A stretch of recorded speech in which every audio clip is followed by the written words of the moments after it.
అధికార దుర్వినియోగం అన్నది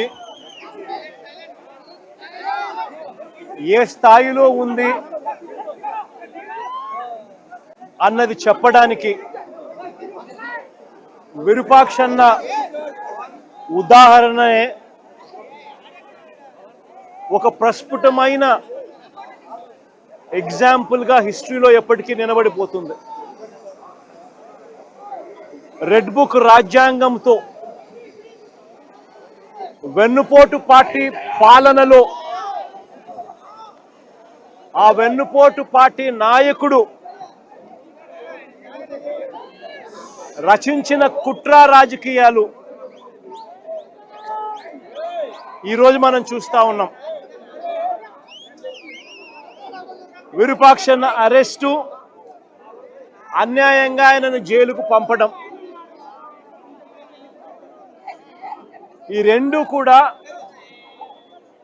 రెడ్ బుక్ రాజ్యాంగం రాష్ట్రంలో ఎలా అమలవుతా ఉంది అని చెప్పి అద్దం పడతాయి. ఈ వెన్నుపోటు పార్టీ పాలనలో ఈరోజు రాష్ట్రంలో పరిస్థితి ఏమిటి అని అంటే బాధితులే ఇవాళ నిందితులు అవుతా ఉన్నారు. రాష్ట్రంలో ఇవాళ పరిస్థితి ఏమిటి అని అంటే దాడికి గురైన వారిపైనే కేసులు పెడతా ఉన్నారు. ఈరోజు రాష్ట్రంలో పరిస్థితులు ఏమిటి అని అంటే బాధితులకు ఎవరైనా అండగా నిలబడితే వారిని అరెస్ట్ చేస్తూ ఉన్నారు.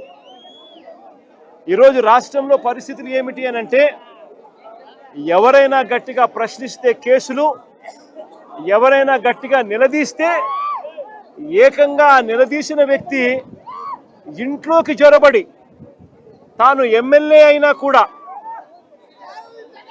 అర్ధరాత్రి పూట వందల మంది పోలీసులను తీసుకొని వచ్చి ఇంట్లోకి జొరబడి ఇల్లును ధ్వంసం చేసి మరీ అరెస్ట్ చేసి జైల్లో పెడతా ఉన్న పరిస్థితి ఈరోజు చూస్తా ఉన్నాం.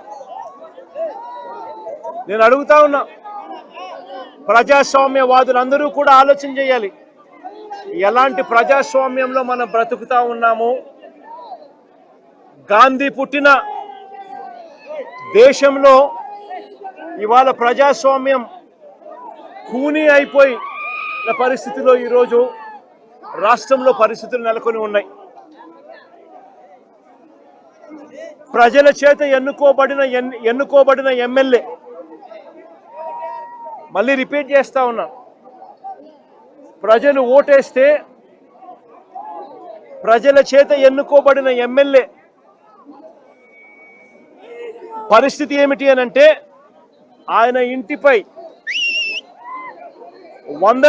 వందల మంది పోలీసులతో రాత్రి 2:45 అంటే అర్ధరాత్రి దాటిన తర్వాత చంద్రబాబు నాయుడు గారి డైరెక్షన్తో ఆయన ఇంట్లోకి వచ్చి, ఎమ్మెల్యే గారి ఇంట్లోకి వచ్చి ఆయన నిద్రపోతా ఉన్న సమయంలో డోర్లు పగలగొట్టి సీసీ కెమెరాలన్నీ కూడా ఎవరైనా దొంగతనానికి వస్తే సీసీ కెమెరాలు ఇంట్లో ఉంటే ఆ సీసీ కెమెరాలను ధ్వంసం చేస్తారు, తీసుకొని పోతారు. పోలీసులు చేసిన పని అది. 2:45 అంటే ఎవరు మనుషులు సంచారం లేని సమయంలో అర్ధరాత్రి దాటిన తర్వాత దొంగల మాదిరి పోలీసులు రావడం, బందిపోటు ముఠాల మాదిరి వందల మంది పోలీసులు రావడం, వచ్చి సీసీ కెమెరాలు ఇంట్లో ఉండేటివన్నీ కూడా తీసేయడము, పగలగొట్టడము, తీసుకొని దొంగతనం చేసుకొని పోవడం, డోర్లు పగలగొట్టడం, ఇంట్లోకి చొరబడడం, ఎమ్మెల్యేను అపహరించుకుపోవడం. నేను అడుగుతా ఉన్న, ఎమ్మెల్యే ఏమైనా ఉగ్రవాద అని? ఏం పగటిపూట నువ్వు నోటీస్ ఇస్తే ఎమ్మెల్యే రాడా? పగటిపూట మీరు ఏమైనా నోటీస్ ఇస్తే ఎమ్మెల్యే రాడా? ఇంట్లోనే పడుకొని ఉన్నాడు కదా. ప్రజాస్వామ్యంలో జరుగుతూ ఉన్నది ఇది. ఇంకా ఆశ్చర్యం ఏమిటో తెలుసా, గంటల వ్యవధిలోనే టపా టపా టపా అని చెప్పి ఎమ్మెల్యే మీద 3 కేసులు పెట్టినారు. ఒక కేసులో 34 మంది మీద, ఒక కేసులో ఇబ్బంది పెట్టే కార్యక్రమం చేస్తే, రెండో కేసులో మొదట పెట్టిన 34 మంది కాక మరో 14 మందిని చేర్చి మళ్ళీ ఇబ్బంది పెట్టే కార్యక్రమం. మూడో కేసుకు వచ్చేసరికి మరో 12 మందిని మళ్ళీ ఇరికిచ్చే కార్యక్రమం. ఈరోజు మొత్తంగా 38 మందిని రిమాండ్కు పంపిన పరిస్థితులు ఈరోజు చూస్తా ఉన్నాం. నేను అడుగుతా ఉన్నా, ఇంతకన్నా దారుణమే ఇంకొక విషయం ఏమిటి అని అంటే, ఇంతకన్నా దారుణమైన విషయం ఇంకొకటి ఏమిటి అని అంటే, ఎమ్మెల్యేతో కూడా సరిపెట్టుకోవడంలా ఎమ్మెల్యే కొడుకును, ఎమ్మెల్యే తమ్ముడి కొడుకును మొత్తం అందరినీ జైల్లో పెట్టినారు. అంతేకాదు మరో తమ్ముడి కొడుకును ఇరికించే కార్యక్రమం చేశారు. ఇలా మొత్తం కుటుంబాన్ని మొత్తం టార్గెట్ చేస్తా ఉన్న పరిస్థితులు కనిపిస్తా ఉన్నాయి. నేను ఒకసారి కొన్ని వివరాలను చెప్తాను, క్లుప్తంగా వివరాలన్నీ. 6 నేరాలను ఎలా చేశారో చెప్తాను. 6 ఇన్స్టెన్సెస్ ఇదే కేసులో నేను సైట్ చేస్తాను. న్యాయం ధర్మం బతుకున్నాయా లేదా అన్నది ప్రజాస్వామ్యంలో ఉన్న ప్రతి ఒక్కరూ కూడా ఆలోచన చేయమని కోరుతా ఉన్నా. ఆగస్టు 1వ తారీఖున చిప్పగిరి మండలం నుంచి సంగాల అనే ఊరు కేవలం 6 కిలోమీటర్ల దూరంలో ఉంది. సంగాల అనే ఊరు కేవలం 5-6 కిలోమీటర్ల దూరంలో ఉంది చిప్పగిరి నుంచి.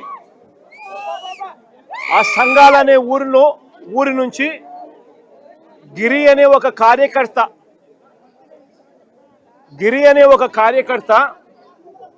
ఇరుపాక్షన్నకు తన ఇంటి మీద దాడి జరుగుతూ ఉంది అని,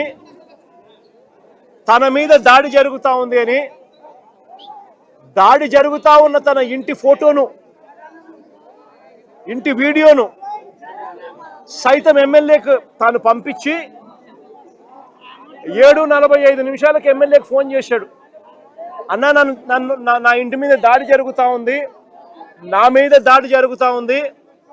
పరిస్థితి విషమంగా ఉంది, నన్ను కాపాడండి అన్నా అని చెప్పి ఒక కార్యకర్త ఒక ఎమ్మెల్యేకి 7:45 వీడియో పంపించి మరి తాను ఎమ్మెల్యేకి ఫోన్ చేసి సమాచారం ఇచ్చాడు. ఆధారం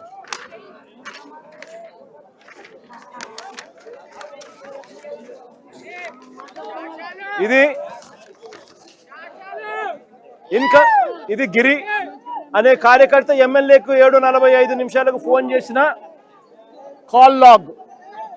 కాల్ హిస్టరీ, ఎమ్మెల్యేకి ఫోన్ చేసిన కాల్ లాగ్.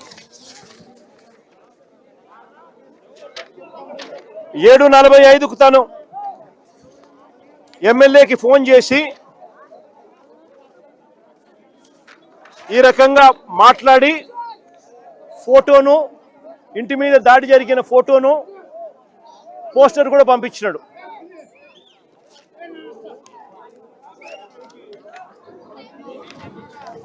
ఎమ్మెల్యే ఒక కార్యకర్త తనకు ఫోన్ చేసినప్పుడు అవి చూసినప్పుడు నివ్వెరపోయి ఎమ్మెల్యే వెంటనే చిప్పగిరి పోలీస్ స్టేషన్ ఎస్ఐకి 7:47 అంటే వెంటనే మాట్లాడిన తర్వాత 7:47 ఎస్ఐకి ఫోన్ చేసినాడు.